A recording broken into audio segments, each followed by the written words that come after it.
Welcome back to the Dagger, everybody. This is Rajan. I'm here with Ramsey. I'm coming to you live from Milan, Italy. I am studying abroad right now, hoping to do some work on the Olympics, but if not, just kind of doing some work at a marketing agency here. It's been about 3 weeks since I left the States, and it's been absolutely amazing, except for the fact that I cannot be with my boy Ramsey covering the Super Bowl with our two teams. So Quite a dream Super Bowl, and we really wish you were here, Rajan, in the States to watch. And the game's going to be at like what 2:30, 3 a.m. your time. Are you going to be able to watch it? it's gonna start at 12. I'm only 6 hours ahead, 6 or 7. So, Okay, great.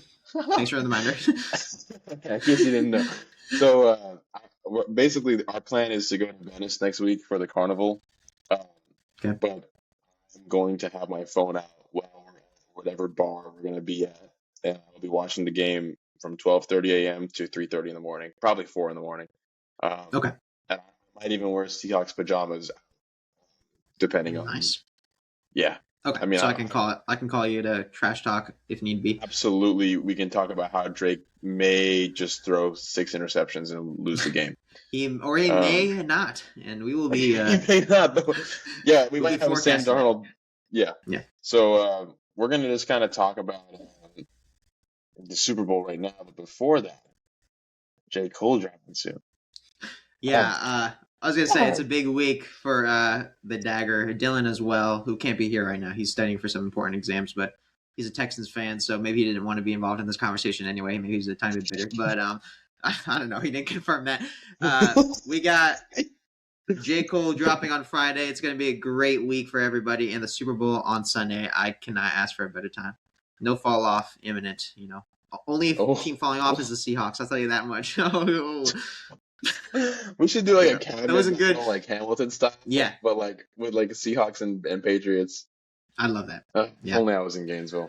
Anyways, um, yeah, we really couldn't ask for a better Super Bowl at this time in our like we're both young, we're like college students and we're friends and it's like our teams after a year of talking about what because both of our teams did not start the year in any predictions that were positive. I remember watching, I think it was like in March of last year, maybe April, and Bill Simmons and Cousin Sal were talking about the Patriots being like this the wild card. I'm not gonna say 6 or 7. Yeah. The wild card. Yeah. Like they were talking about how they're high on Drake Maye, but they don't think he's gonna be like anything crazy, at least in terms of translating to a team with a huge winning record. And same for Seattle. I remember seeing stuff on ESPN talking about they're gonna be the worst team in NFC West, and they're gonna be below, and the Rams and the Niners are gonna go to the playoffs again and make a big run, and even the Cardinals are going to be there, and Seattle's just kind of going to be in this rebuilding phase. And both teams took the league by storm, offensively and defensively.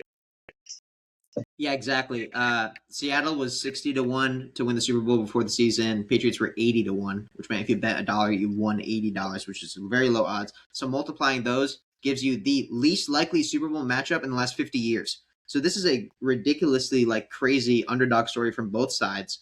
The Seahawks over under for wins before the season was 8.5. They got up to 14. And the Patriots, I don't know, it was probably around there.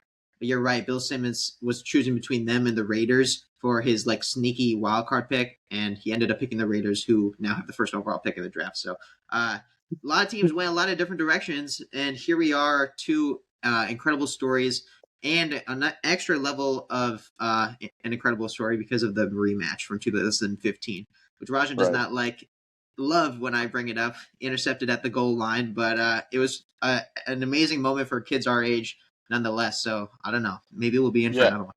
I imagine that. Oh, well, I keep seeing the memes about it being the opposite this time, where he Yeah, instead of throwing it to JSN, he like gives it to Ken Walker, and we yeah, lose because they like fumbles or something. Yeah. Um, I think that like it makes sense that Seattle is favored in this matchup, right? Like it has to make sense. I mean, no, I of course. right? Seattle Okay, on paper is the much better team. Not maybe not much, but better in almost every statistical category. We're going to talk about both teams, but they're about favored by right, 4. right, right.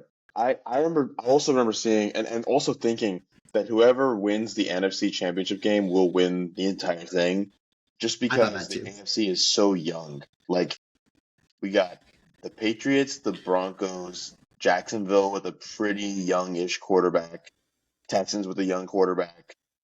Uh, you can't really group Josh Allen into the young category anymore, but Justin Herbert, like Youngish, everybody yeah. is like, yeah, yeah, Pretty exactly. much Because everyone like except the there's Steelers right, is on the come up. right, So, right, right, right. Nice, yeah. Well, and then they fell. oh, So, oh, oh, yeah. Um, and NFC is the complete opposite. I mean, Seattle yeah, is actually the only team that is like a younger team in the sense that they haven't been to the playoffs as a team because everyone from Seattle's big run was gone last year. But besides that, like the Rams just won the Super Bowl. The Niners still have Shanahan and Kittle and McCaffrey. Um, Eagles coming off a Super Bowl. Eagles just yeah, right, right. Who else? The Bear. I guess the Bears are also a young team, but Yeah, there's a I would say lot the of Bears and Seahawks are the youngest, and then I am blanking on the bottom teams, but yeah. They didn't really yeah, matter. yeah, I completely agree with you. There's a lot to be excited. When we were doing our Super Bowl predictions in the Lost Media episode that I never posted back in like October, we were suggesting like teams like the Packers and the Eagles, the Bills, the Chiefs. But even though Raj and I were both optimistic about our teams, we literally never would have thought that they would have both made the Super Bowl, and we never would have published that online because that'd just be stupid. So we are Right, both like incredibly lucky to right. be here. And when we did our Super Bowl bracket a couple weeks ago, remember we did have Seahawks winning it all. We actually got three of the four divisional winners right because we had the Seahawks, Broncos, and Pats. And we thought that Rams Seahawks would be a matchup, but based on how our bracket turned out, we didn't have that as the conference championship. We had the Eagles, so that was a bit of Oh, that's of right. a We did have miss. the Eagles. Yeah, Yeah, that was a bit of a miss because they did not win that the first game. But I, anyway, I was surprised by that, but yeah, you're right. Yeah, yeah. I mean, also the fair warning. I mean, like we were talking about the Packers then. I do think if Micah Parsons hadn't gotten hurt, they would have made it maybe oh, one game further. maybe. Yeah, and Tucker Craft too. They had a pretty Yeah, unfortunate season. You need to get lucky in yeah, order to get here. yeah. I mean, that's the other thing. I remember when Russell Wilson was still on the team. It was the year that DK had gotten drafted. I think it was 2019 or 2018. Seattle beat the Eagles in the first round off like a crazy 50-yard pass to DK, and our Mhm. team was just so injured that we got like I don't remember who we played in the divisional, but it was just so bad. And I remember like thinking like, man, we just keep getting these injuries. And the same thing happened to the Niners this year. I have no doubt that the Niners would have put up at least I mean, they might have beaten us if they had a full strength team. Um, in I any of mean, the yeah, matches that we beat them, you know. your Week 18 matchup. It was low scoring, but it looked a lot closer than the game like 2 weeks Hmm. ago. So Right, right. yeah, so let's jump right into it. We're going to talk about the Seahawks first, then the Pats, and then just the game overall. We're going to make this a short episode on purpose so people can just do a little preview. So, Rajan, I want you to start by just answering a question about what would a championship mean for the Seattle fandom and where they are currently in their timeline? Because the answer for the Patriots is very different. So you can go first. I think this is a culmination of the last 10 years of being a fan of disappointment constantly. In the right after the Super Bowl, the reason that the Legion of Boom kind of got disbanded, I guess for lack of a better word, after the Pats beat us Uh-huh. was injuries. Michael Bennett ended up going to play for the Patriots, but he left. Um, Cliff Averill had a neck injury that ended his career. So did Cam Chancellor. Sherman ended up leaving to go to the Niners, and Earl Thomas went crazy and started doing crazy things to his teammates in locker rooms. So um, the defense kind of self imploded, and it's kind of the same thing that happens in the NBA when like a bunch of great role players leave the team that just won a championship because they're going to get bigger contracts elsewhere. The people that didn't get hurt left for bigger contracts. KJ Wright left. Uh, Bobby, oh, I forget his name, his last name, Bruce Irvin left. So the team kind of disbanded. And so being a fan in the last, honestly, until this past year, has just been kind of the same mediocre, like offensive line kind of shaky. We have some playmakers, and it's never really fully fledged into anything. And so I think Seattle fans are, at least for me, we're just so conditioned, or at least expecting to continue the winning ways at least into the next, like the late 2010s. Like if you look at any of the other teams that have won a Super Bowl, they never have, besides the Broncos when they won with Peyton and then he retired, everyone else has stayed relevant. Like the Patriots won and then they Pretty much. lost to the Eagles and then they won again. And the Eagles, they rebuilt and they came back 4 years later and they won. Um, and the Niners as well, right? They came in 2019, they lost, they were back, they were relevant the whole time. To be a Seattle fan was weird because we kind of were just mediocre for the last every year. We'd make the playoffs or we wouldn't, and we'd be like the seventh, eighth seed. Um, so I think for fans, it's like a very it's not only much needed. I think that uh, it would have sucked to do another rebuilding phase because it's taken us 12 years to get back to the Super Bowl. To wait another 12 would have really sucked. So I'm not saying this is assuming we win. So Yeah, um, okay. I imagine that we probably wouldn't win back to back because um, some of the defense is getting like I don't even know how DeMarcus Lawrence is still playing at the level he's playing. I think a lot of that credit goes to McDonald been being so good at organizing a defense. But like I I'm optimistic that this will not be a one and done year if we win. But it is in my mind that some of our best defensive players are on they're on the further side of 30, if you get what I'm saying. Like they're starting to turn the Right. corner age wise. So, I mean, I guess from the fandom's perspective, just to keep it quick, because I know I'm rambling now, um, it would just be absolutely incredible. And the city would kind of, I mean, I'm not from Seattle, so I can't speak to the city, but I know all the fans that I know that are in the city would just be like, okay, we're good now. We're chilling. Like this team has won now twice in the last 20 years, 15 years. It would just be amazing. And now we can focus on the young core, especially with the rumors about Kubiak leaving, which we'll talk about later. So, Absolutely. So I completely agree with everything you said. That's a good analysis. So I want to hit on some of the key Seahawks players that you want to discuss from the playoffs so far and what you expect out of them from the Super Bowl. You can't have this conversation without talking about Sam Darnold, your 28-year-old boom. year old quarterback who, when we talked preseason, we kind of talked about him in the way that like the Seahawks were taking a flyer on him and that, he was just the Geno Smith replacement who was kind of thrown out of Minnesota despite clearly making them a lot better. But that he probably wasn't going to be the long term solution. He might as well be a long term solution. These playoffs, he has looked undeniably impressive. That game against the Rams was one of his best games of the year, where he threw for 350 yards with 3 touchdowns and a 69% completion percentage. And he might have had one fumble, but overall, he had an excellent game and he outperforms Stafford in a lot of ways. Uh, do you think that he can rise up to an even bigger moment? Because people keep asking the exact same question. Like, I don't think Sam Darnold can do it. I don't think he can do it. I don't think he can do it. So he has one final chance. What do you hope to see or expect to see out of him this Sunday? Well, the first thing is I think Sam Darnold is the Matthew Stafford of Geno Smith's, if you get what I'm saying. Like Okay. he I has think I risen get in it. the Yeah. playoffs but he was meant to be a replacement. At least it seemed like that. I don't think I will say I do remember liking the decision to get him. Like I remember thinking this is a good I think I said it on our podcast when he got traded. Um I don't remember. You probably did, but or signed, I mean.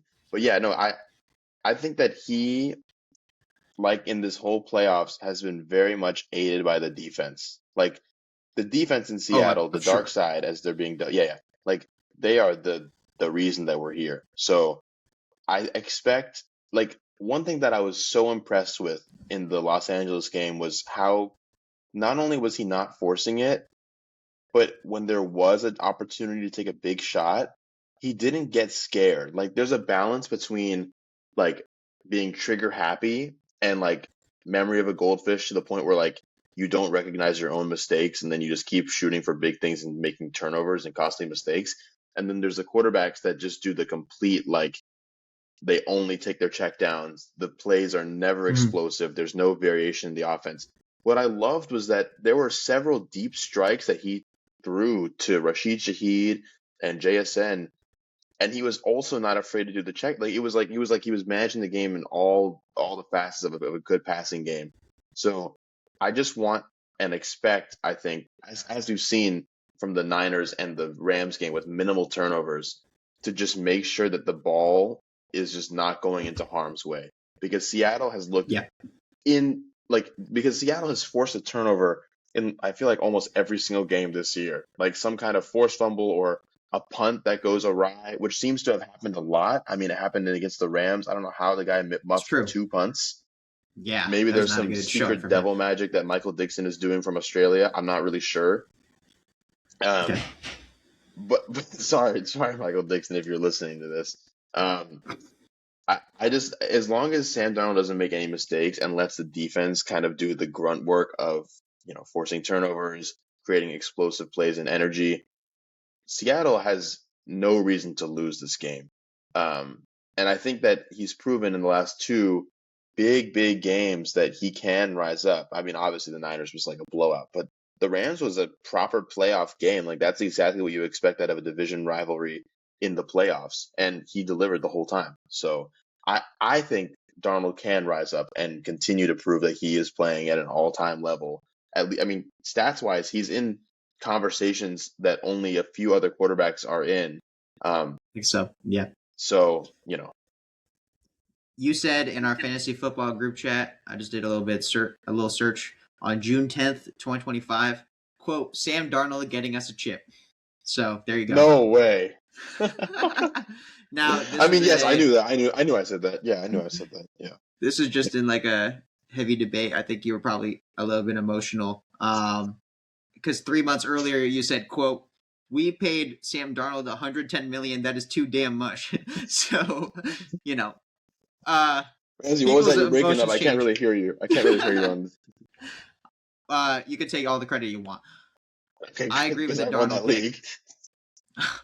We do not care, bro. I All guess who right. my quarterback was. Wait, I don't Sam remember. Darnold. Really? Yeah.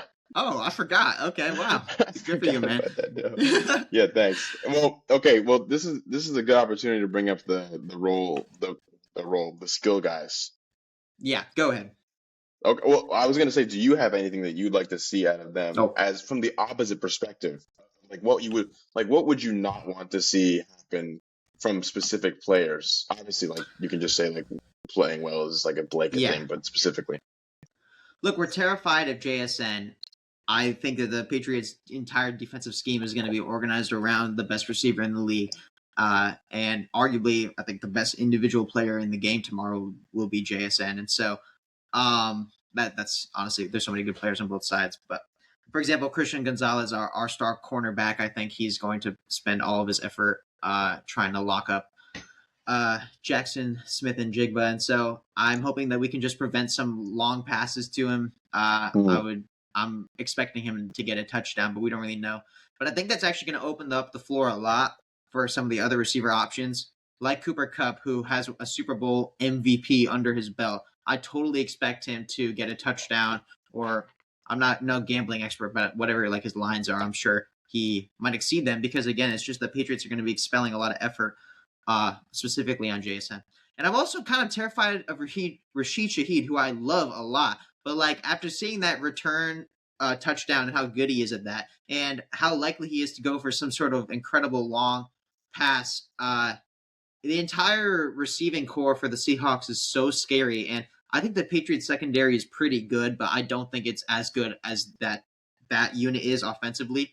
So that might be one of the biggest differences that we see. Otherwise, in terms of the rush game, I'm not as worried at all. I think, you know, without Charbonnet, Kenneth Walker is going to do well, but it's more about those receivers. And we can talk about the defense in a sec, but what do you have to say about the Seattle I offense? would say the exact same thing, that I don't think JSN's going to be he's either going to do what he did against the Rams, which is just blow up in the first half, Mm-hmm. or he'll be pretty mitigated because Christian Gonzalez is a dog of a corner.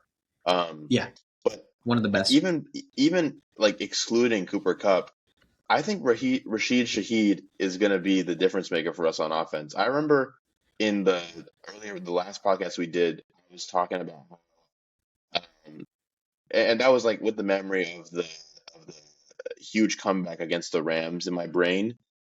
I was thinking about how it feels like he was kind of being underutilized on the offensive side of the ball because he is so Yeah, fast that I feel like we were only like I say we, but you know what I mean. We were only using him in the special teams situations.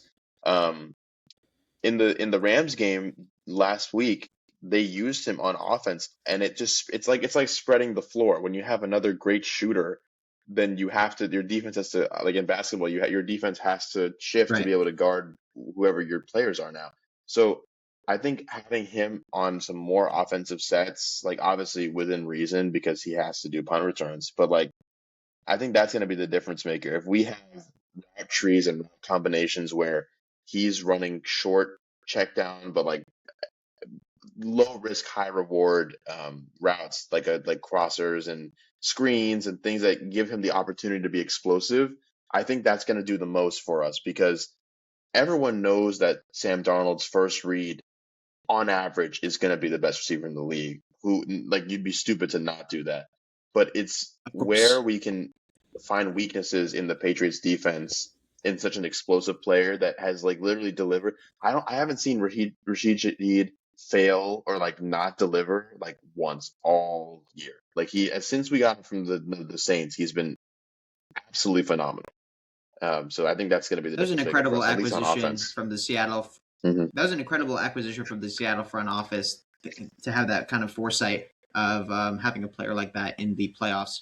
You are right, though. In the two Absolutely. matchups against the Niners and Rams, uh, Shahid has only had 2 and 3 targets, respectively, but he did have that one reception against the Rams for 50 yards. And so you're completely right. And I'm just imagining now, like the Seahawks coaches and Clint Kubiak, for example, putting a lot of effort into drawing some sort of trick play or like some new secret stash of plays to take advantage of Shaheed for some really long touchdown. So it's a little bit scary to think about it from the perspective of a Pats fan, but the Pats defense certainly is good enough. I don't know how well we match up necessarily.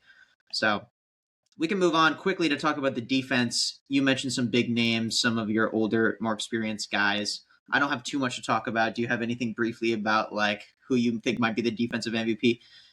Yeah, for me, it's either going to be, I think there's three people that come to mind. First would be Demarcus Lawrence because of how many forced fumbles and fumble recoveries he's had this year, just being a game wrecker behind the line of scrimmage. Yeah, Um, Obviously, you can give credit to Fee and Leonard Williams, but at the end of the day, the interior defensive linemen, unless they're Aaron Donald level, are not going to get the MVPs. Um, I agree. At the second level, I would assume Ernest Jones, just because of how much of a leader he is, the interceptions, the tackling, the Mm-hmm.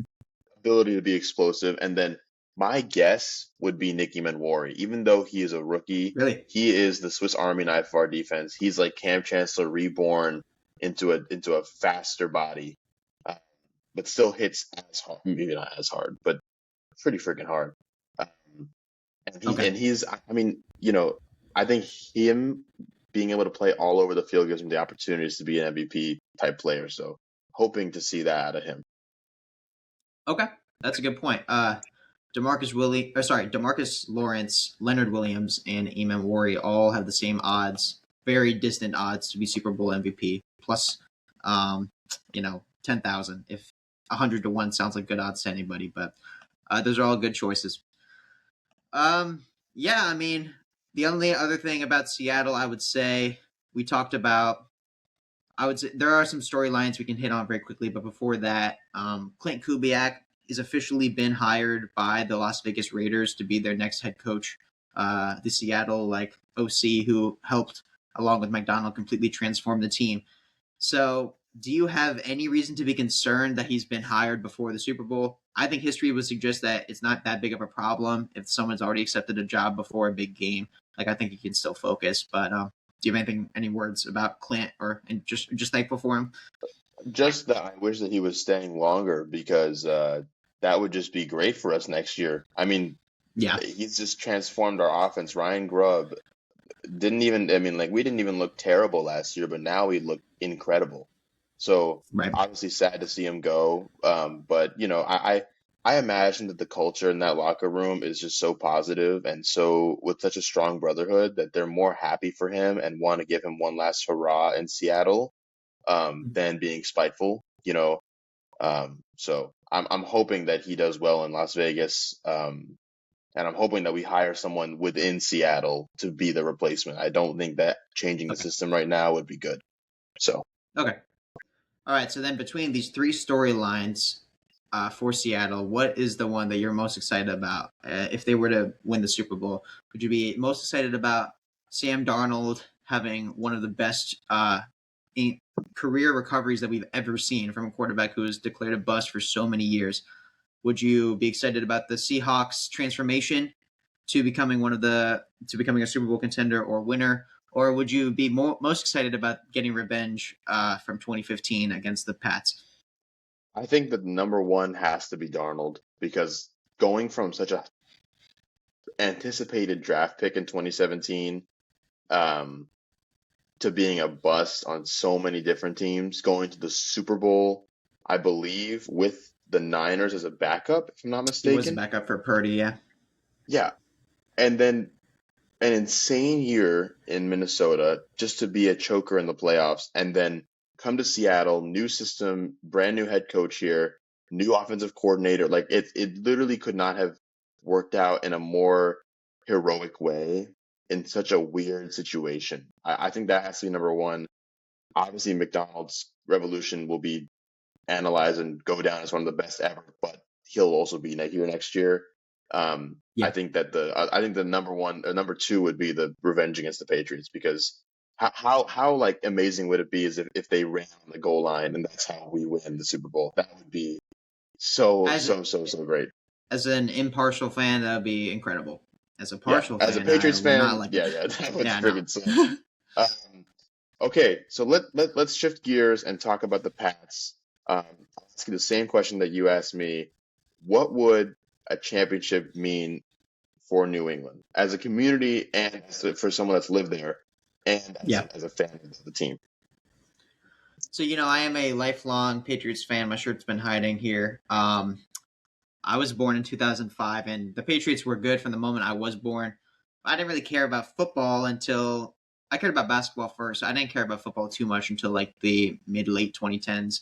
But that's when Tom Brady was still in his like another prime, and I got to watch him on the Tampa Bay Bucks as well. Since then, though, since Brady left and since Belichick retired a few years ago, the Pats have just been terrible. And I haven't been a super diehard Pats fan, but I've been rooting for them in the background during their rebuild. And it's just insane to think about how fast this happened. And frankly, I know I am privileged, and I feel pretty bad, like because there's so many franchises in the sport that never sniff a Super Bowl.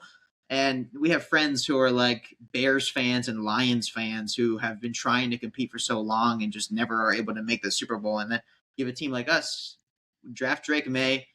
People after his rookie year didn't think he was going to be an MVP caliber player, at least not immediately, and he is. And this insane turnaround led by Mike Vrabel, like I low key just kind of feel bad in a lot of ways because I can't help but like be excited about it, but I also have no defense against like you're spoiled. Like I am. I'm sorry. I'm not a bandwagon. My family is from Massachusetts and New York, and my parents lived in Boston, and that's why I embrace all of my Boston sports fandoms. But anyway, in terms of actually winning another Super Bowl, this would mean so much. It would mean a lot more than a lot of the Brady Super Bowls because I think after 2001 and the crazy surprise of Brady winning in his like first year, full year starting, uh, nobody expected that. So this would be very close to the level of that because of Drake Maye's like super quick turnaround. And frankly, he is starting his career very similar to Tom Brady in a lot of ways. Nobody's saying he's as good as Tom Brady, but statistically, it's comparable. And I think comparing it to the Super Bowls in like the 2010s that I watched, it depends on how the game goes down. Obviously, I have such vivid memories of like the Seahawks and Falcons Super Bowls, and so like I don't know how that would compare, but emotionally, as a fan who now knows what's at stake and cares more about the team, I would be the most excited for this championship compared to any in my life, uh, even if the game isn't as much of a movie. But it would definitely mean more to Seahawks fans. And as a Pats fan, frankly, I'm already okay. You said like if we win the championship, I'm good, I'm happy. I am happy. Like if we Yeah, don't win, that's why there's less at stake for me because I'm perfectly satisfied. And frankly, yeah, I realized too, the Celtics won 2 years ago and Gators basketball won last year. You realize yeah. how like crazy spoiled I am for all my favorite teams. It's 3 years ridiculous. in a row. If we get it done, yes, it's crazy. Yes. Yeah, I am pretty happy with Seattle. I guess the only concern is that none of y'all's coordinators are going to leave after this year. New England is just going to No. continue to build. Um, Yeah, we so are very early in this rebuild. That's why this is like ahead of schedule. And for an NBA equivalent, it's like a team like the Thunder or Spurs, like making the finals before they plan to. yeah, And yeah. the Pats probably are going to change their plans quite a bit. But yeah, Um, I'm very grateful. so take me back to because I wasn't able to watch the game because European bars don't really have American sports. Um, Take me back to the Pats Broncos game because that was a defensive it was like a battle. Like Yeah.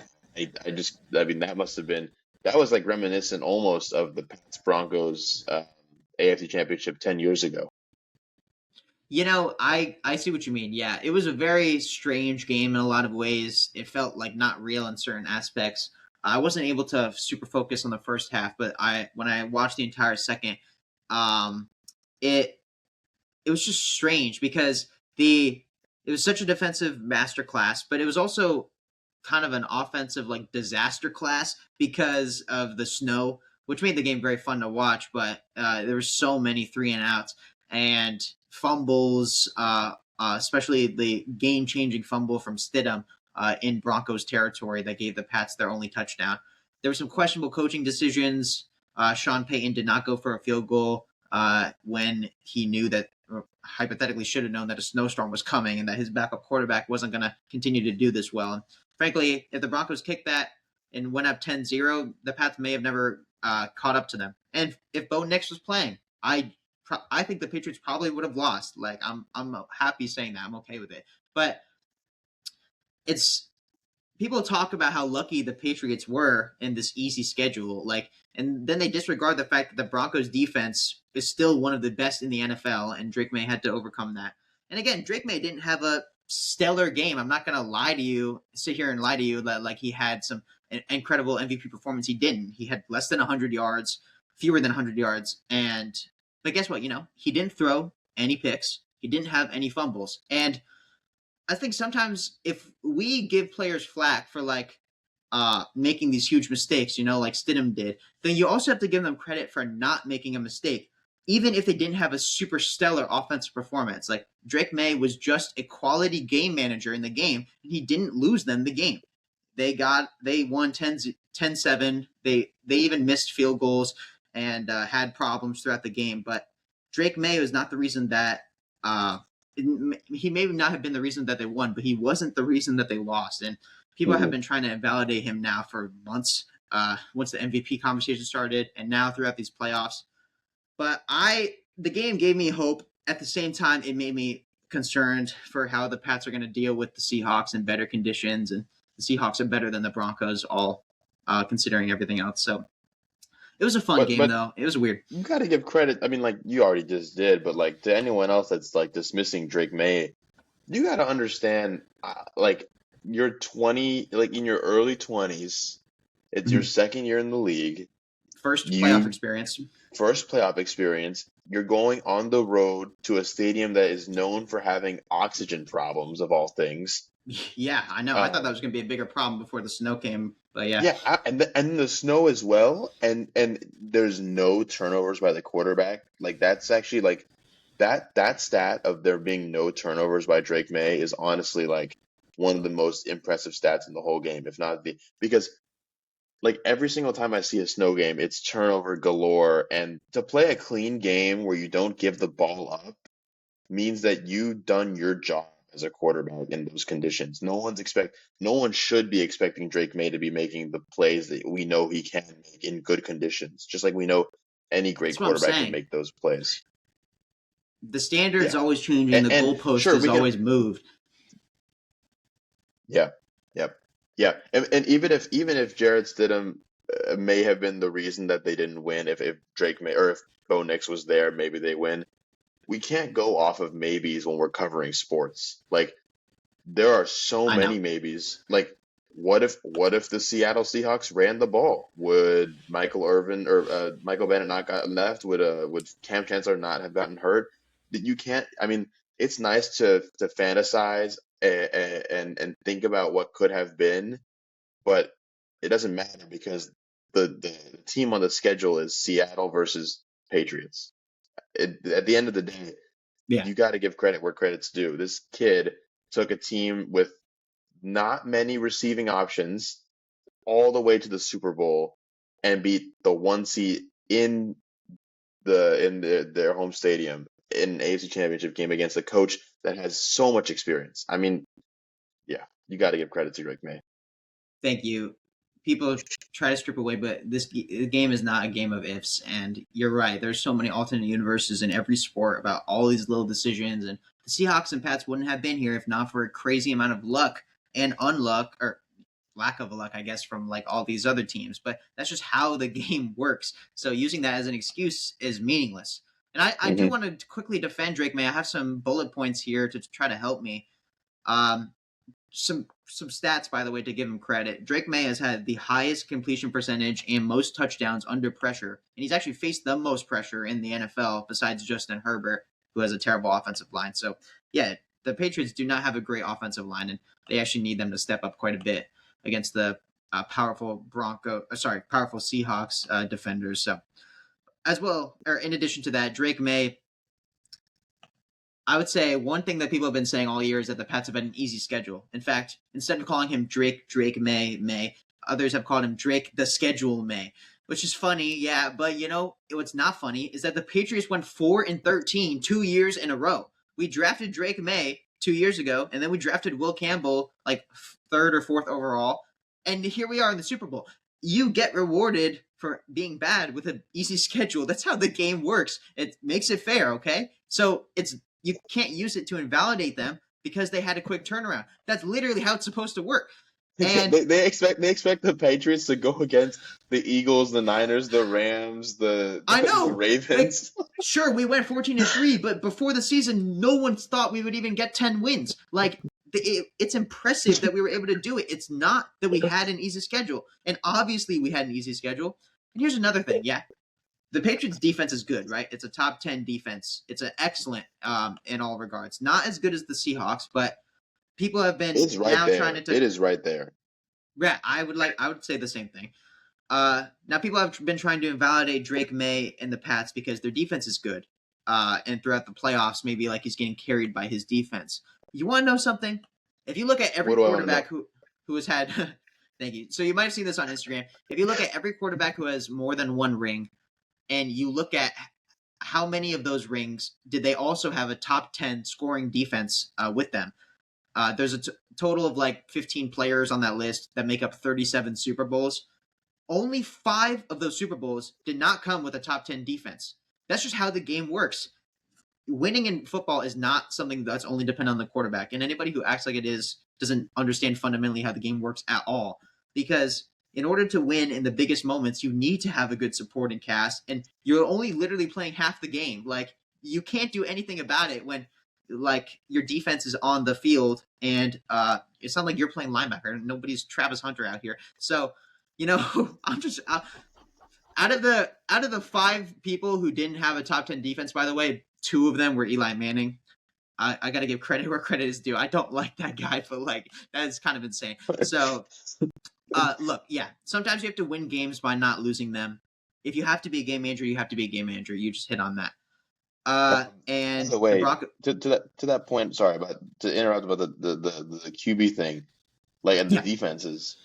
Yeah, no one like you cannot fault Drake May for just being a game manager when he has a great defense because you can't name a single team in the last ever basically that have not had great defensive units. Like Exactly. literally the Eagles last year were ridiculous on defense. Like ridiculous. It's Like impossible. truly yeah.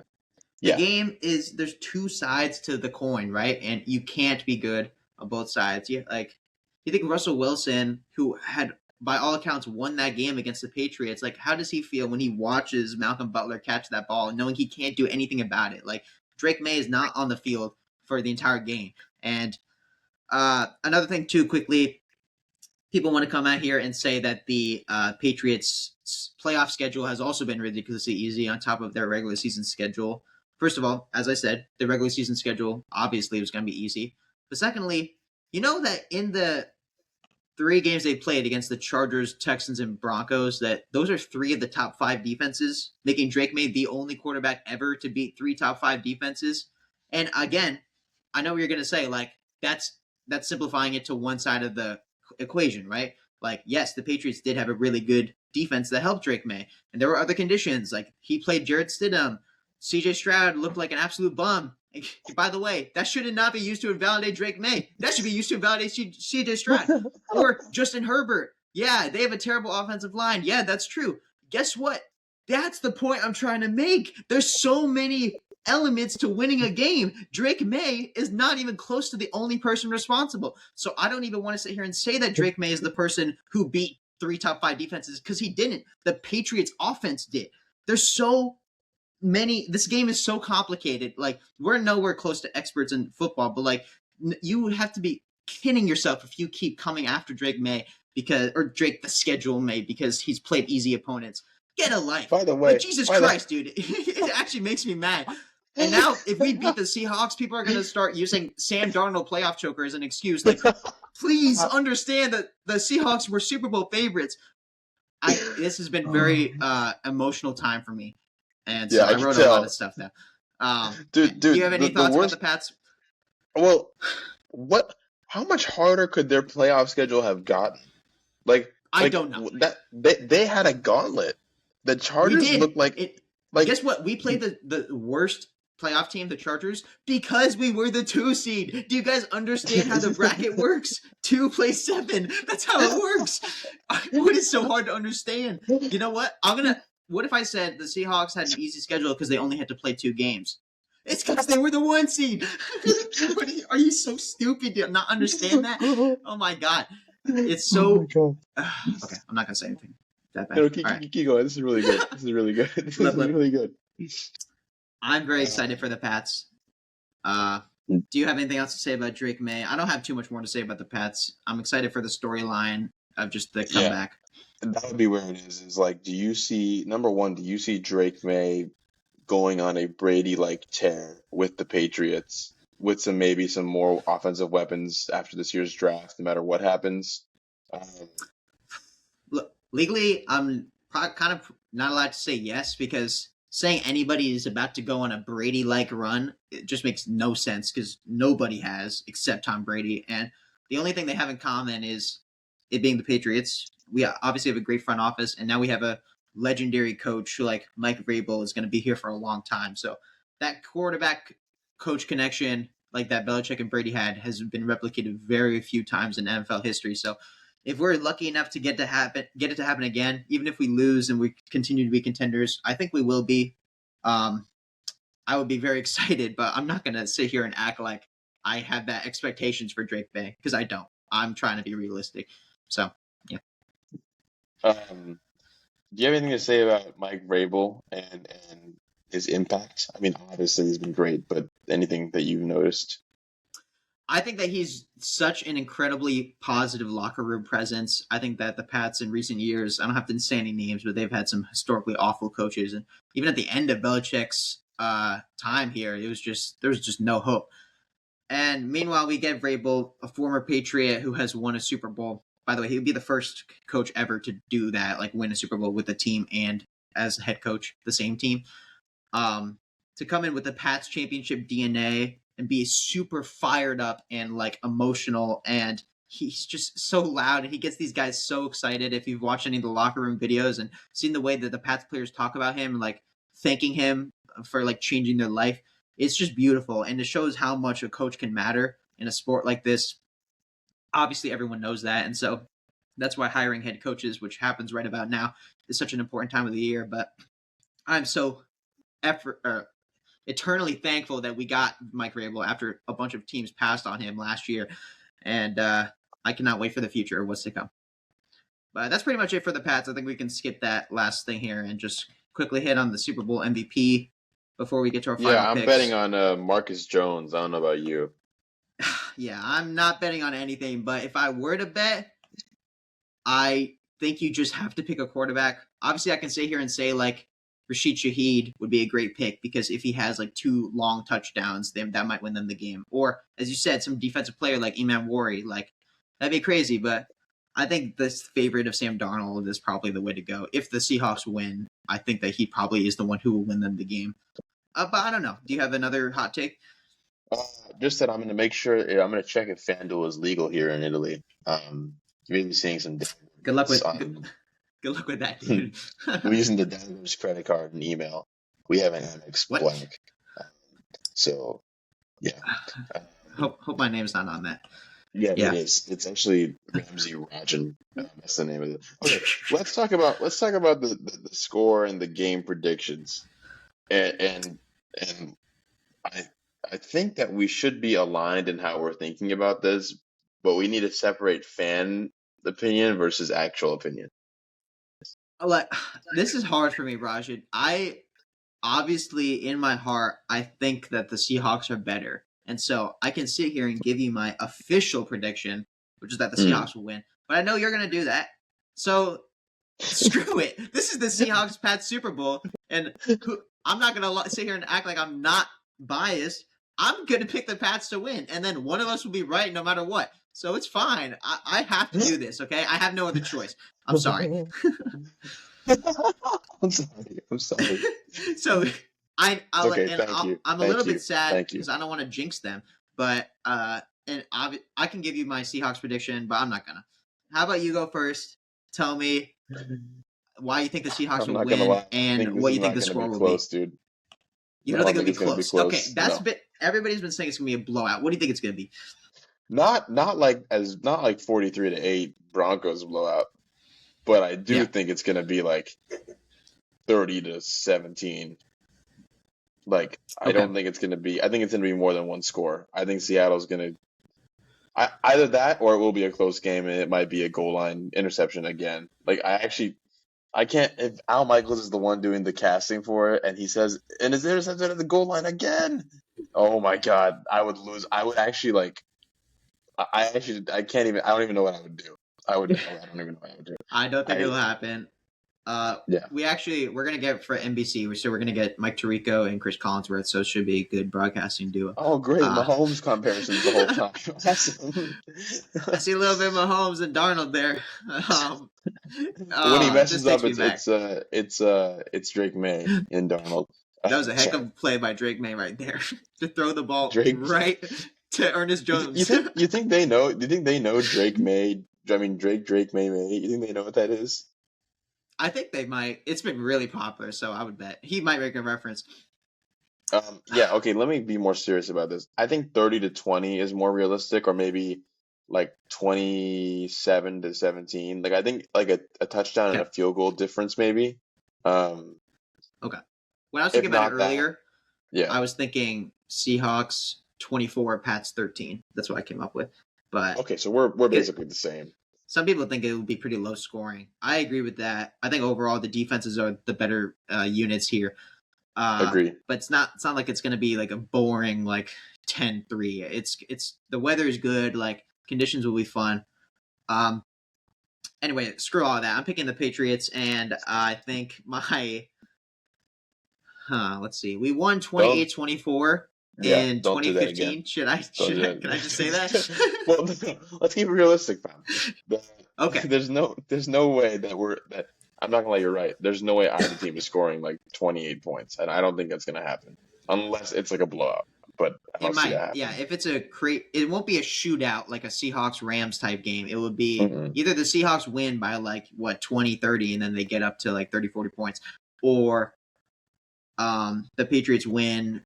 The only way they can win is if they keep the total under like 45 or something. So I'll say like I think the Pats are going to score some field goals.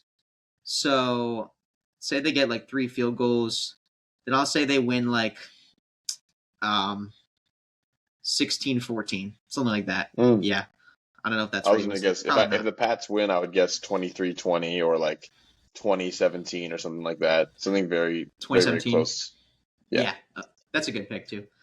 So yeah, I mean, I guess we're pretty aligned in how we're expecting this. We obviously have different are rooting for the different teams, but I think in terms of matchups, it's going to be as I have here. The biggest matchup is probably the Seahawks receivers versus the Patriots secondary, like Absolutely. Gonzalez and Marcus Jones. So I hope we can stop y'all there, but it could be a I would classic, also right, say, Rajan? absolutely. I was gonna also say maybe another matchup to look for is the pass rush versus May if he can scramble and stuff because that seems to be our strongest part of our defense is how great our pass rush and run defense is.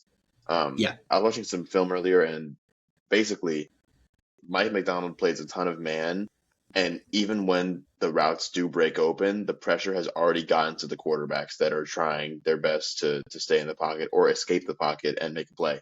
So if Drake May can get outside the pocket and use his legs and kind of put some more pressure on DeMarcus Lawrence and that defensive line to be a little bit less aggressive with how they're going about it and focus more on containing him, it may give him a shot to make some explosive plays downfield. So that would be like my secondary matchup to look out for. okay, that's a good point. Yeah, I am hopeful yeah. for Drake May's mobility as well. I'm not, but that's okay. Great. It will It's be gonna a classic, and we'll talk about it for a long time for sure. it's gonna be a fun one. I'm glad to have this experience, and the Dagger we'll probably take a week or two to come and review it, but we're going to do a full hour-long discussion about it. So now I know we've pretty much hit our time, but we do got to talk about one thing really quickly because the NBA trade deadline is coming up this week on Thursday, Thursday afternoon for your time. It'll be like nighttime, and so we're going to see a lot of last-minute trades, and we have to talk about Giannis Antetokounmpo before the trade deadline because Giannis has pretty much formally requested a trade after about a year or so of rumors. And there are a lot of top teams on his list. I would say the top 4 most discussed teams are Golden State, the Knicks, Miami, and Minnesota. There's a lot of other teams that could provide packages. But we have to talk about Giannis because if he goes to the Warriors, Rajan, this could change everything. So I have a lot of Oh notes here. yes, Do you want to let me first say what the trade will probably be. sure, sure. The most theorized trade would be Giannis and Bobby Portis, potentially Kyle Kuzma, potentially Thanasis too. Honestly, I wouldn't be surprised if Oh, Thanasis gets Thanasis. Oh, shipped off with great. him. Yeah. And Milwaukee would get they would almost definitely get Jimmy Butler, who is now unfortunately torn his Achilles or sorry ACL, and so he's out for the season and can't help them win a championship this year. And his career might not be the same. I guess we'll see. Jonathan Kuminga, who has requested a trade, so Kuminga wants out, and I think most Warriors fans are kind of sick of him. And he's technically I'm sick of him. yeah, not surprising. He's technically a young player with some potential, but I think most fans have kind of realized now that I think with given the right circumstance, he could be pretty good. But and what's great is that Golden State has a lot of control over their own draft picks, so they can give Milwaukee like 20, 27, 29, and 31 picks with pick swaps in the even years, or do the opposite. But by the way, this trade could vary widely. Like they could trade Moses Moody, they could trade Draymond if they need the salary to match differently. They could trade AirPods, who you've been liking a lot of memes of because nobody Oh, likes him anymore. I would love for him if even if Golden State loses out the rest of the year with Giannis on the team, if Pods and Kaminga are gone, I'm a happy camper. That's I great. don't care. That is just great.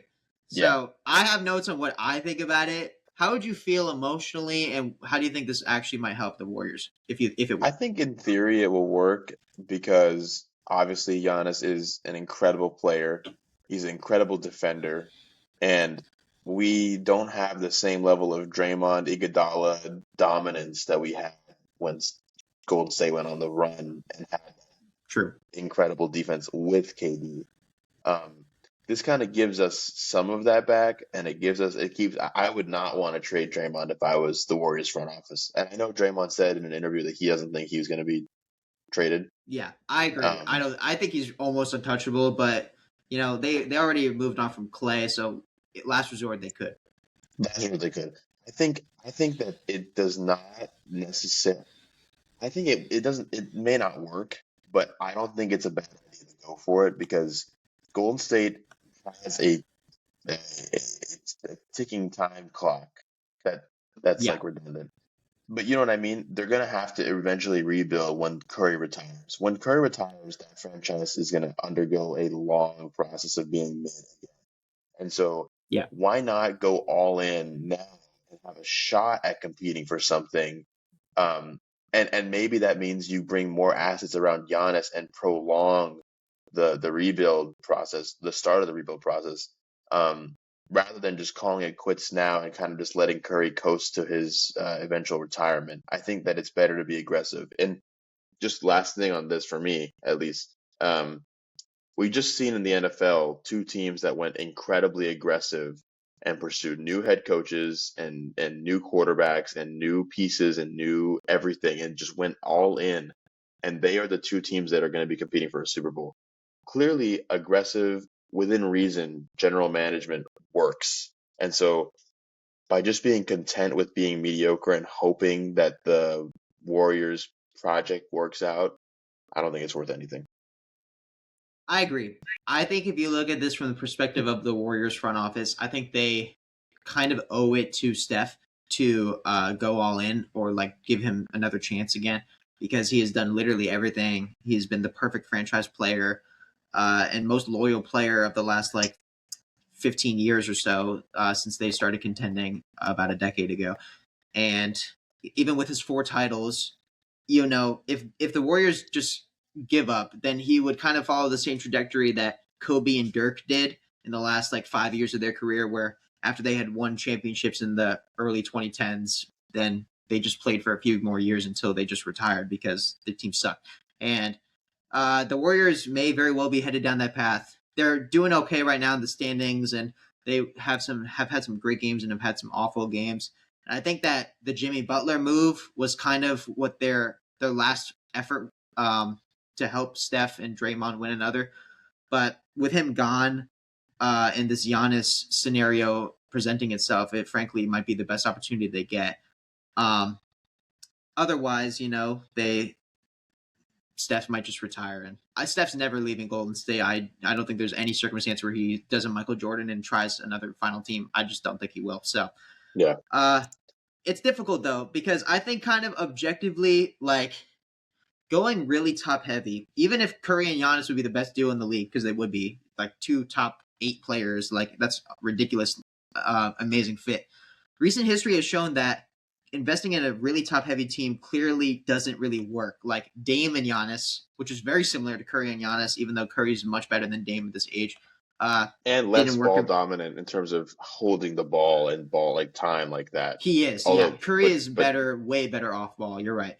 but still, But that didn't work. Harden and Embiid in Philly didn't work.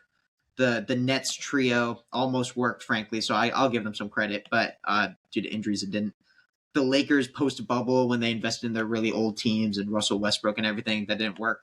And the Suns, especially, that was horrible. The Suns get up all of these picks for Kevin Durant and try to pair him with Booker and Beal when everybody knew that defensively they had nothing and that fit was awful. And they sucked for it. They suffered.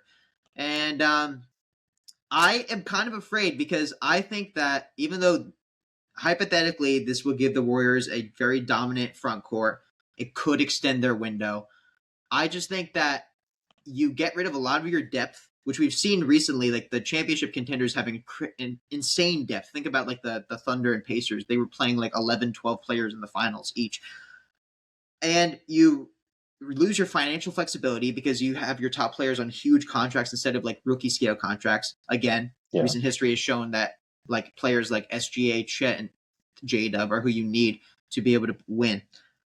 And you give up those picks, dude. And those picks, like you said, like assuming Curry retires, the Warriors are going to have to rebuild. If they don't have those picks and this didn't work, are fans going to regret it in like 2 or 3 years? Then the Warriors window is going to be even darker. It's going to be Yeah. even longer to rebuild.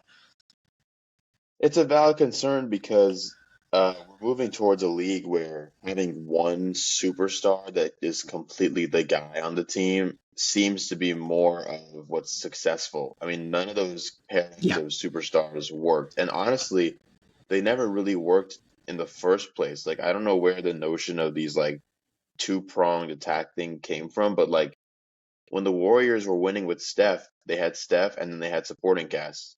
And then they added another superstar to an already great supporting cast and role players, or like LeBron. It wasn't LeBron and Kyrie, it was LeBron and Kyrie and Kevin Love and J.R. Smith and Yeah. Iman Shumpert. Like, there's layers to all of these great teams. The Warriors don't have the layers, even if they go and get Giannis. I think that you're actually right that it would become dangerously close to um, these like kind of top heavy, just terrible kind of whatever teams. I guess the Yeah. question then would be, what do the Warriors do to kind of make right on how they treat Steph in the last couple of years? Because no one wants to see him deal with the Dirk or Kobe treatment of being kind of just 5 years of mid and then retiring and having a great last game against a no unimportant team and that's it. Yeah, I think that they do have to try. And I actually think that they did a great job with the Jimmy Butler trade. So I don't think I it would agree. be the worst thing in the world to let Jimmy recoup as they wait to try again. But I think they should also kind of accept that their window has closed. I've kind of been in the camp for like 2 years that since the Thunder came on the scene, and now we have teams like the Nuggets and Rockets and Timberwolves who are all much younger and deep and better constructed through the draft.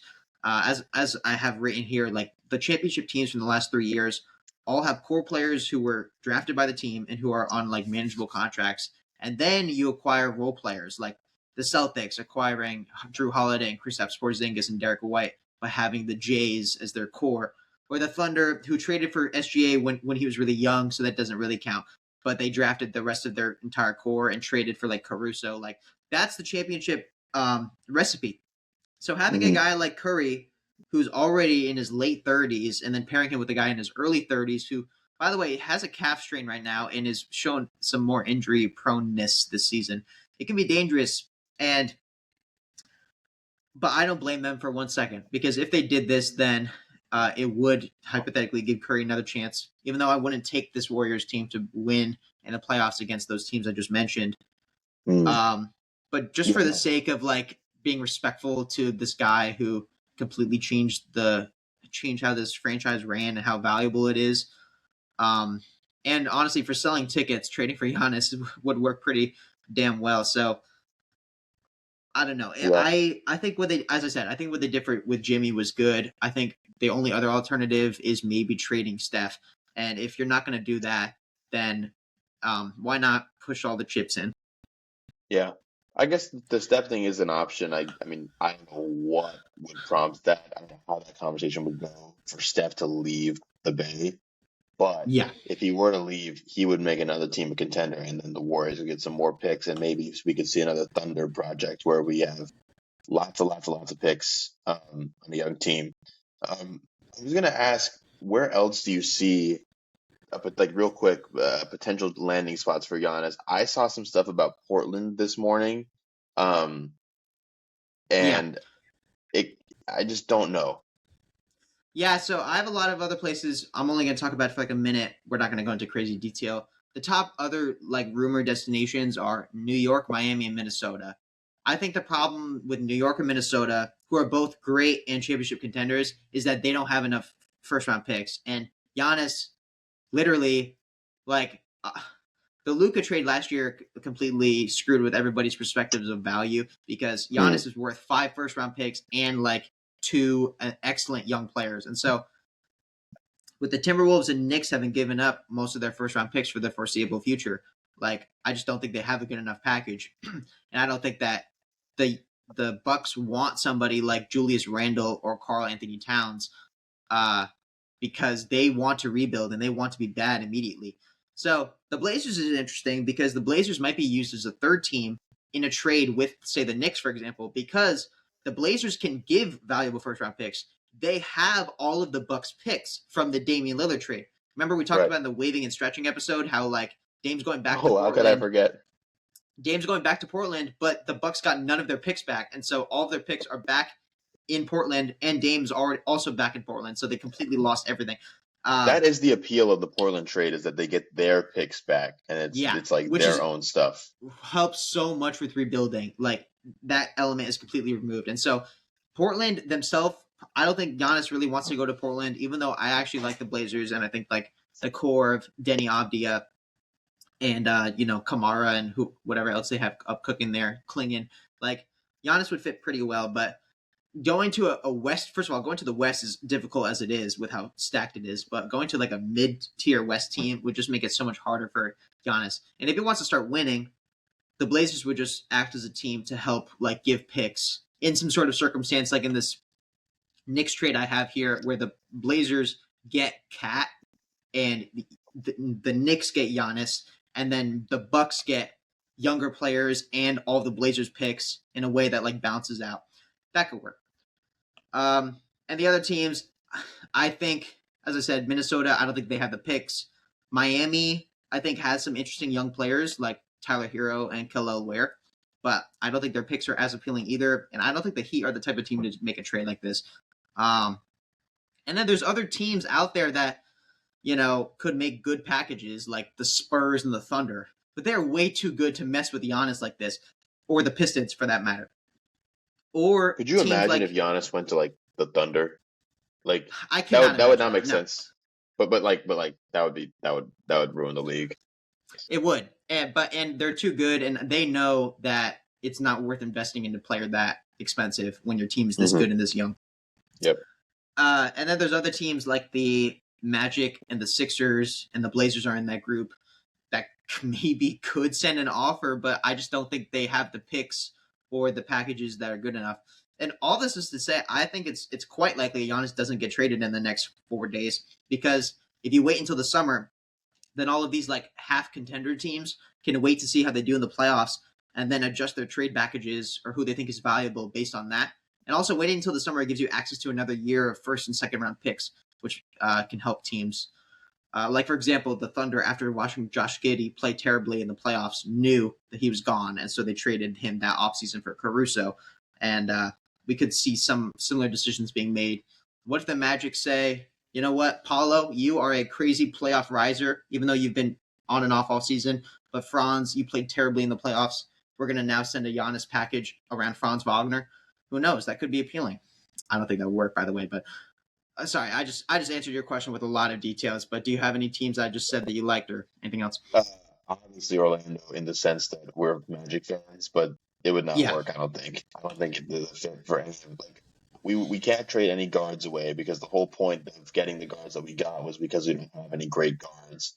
Yeah. The Paulo thing needs more time, and he cannot be getting the ball. Like, in order for him to develop, I don't think it would be better for him to be kind of playing second fiddle to Giannis, who immediately takes over his position and would move Paolo to a really big small forward or some kind of center combination with Giannis. Yeah, he would have to. He's not a good enough shooter to stretch the floor to play the 3 with Giannis, unless he's not big becomes enough one. to play the 5 in think that way. No, exactly. No, I don't think it will anytime soon. And so I'm not going to talk about the Magic as a destination. I think the Warriors is pretty likely. I think the Knicks is where Giannis probably wants to go the most, but I don't think it's very realistic. And so because of that, I think we probably shouldn't get super excited, and we should be okay with him waiting until the offseason. Just waiting. But yeah, absolutely. Because even if he goes to New York real quick, like, they give away the whole thing is that you don't want to give away your role players, because that is what's winning people championships right now, and has always won people championships. Giving the time, yeah. I was gonna say the Knicks are already like shallow enough as it is. They only play about 9 players every night, and if they had to give up some of their depth, like Mikal Bridges, who's the best role player in the NBA, arguably, like, and Cat for Giannis. Like, I understand Giannis is better than both of them combined on paper, but like, you cannot. How are you going to make up those lost minutes? Like, he can't Right. play that much.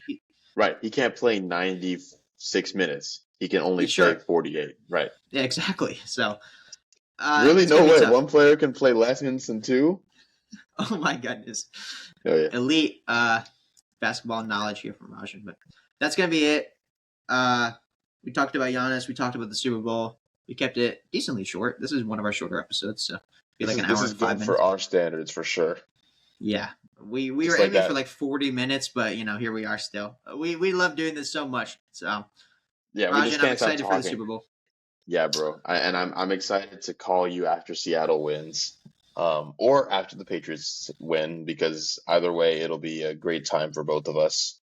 I know. We're Yeah, very and thankful then to have this during this time. It's great. yeah, I hope it happens again next year when I'm actually home and able to be there with everybody else, because can't imagine how much fun a Super Bowl watch party would be with everybody. Um, I'm looking forward to but it. yeah, stay tuned for more NBA coverage. We should probably do an episode talking about more trade destinations and go more in depth. Talk about who's gonna win, who's gonna die, who's gonna tell the stories. Um, Clever. Yeah, uh, the NBA All-Star break is in a few weeks, so I think during then will be a good time to do a midseason recap, talk about the recent trades, talk about the All-Star game. Absolutely. Okay. Well, we hope you guys enjoyed our Super Bowl predictions and talk about Giannis and a trade that would completely turn the league upside down. Make sure to follow us on Instagram, YouTube, subscribe on YouTube, follow us on Spotify. Yeah. Check us out on all platforms, X, I'm gonna say Twitter because I'm like X, Twitter.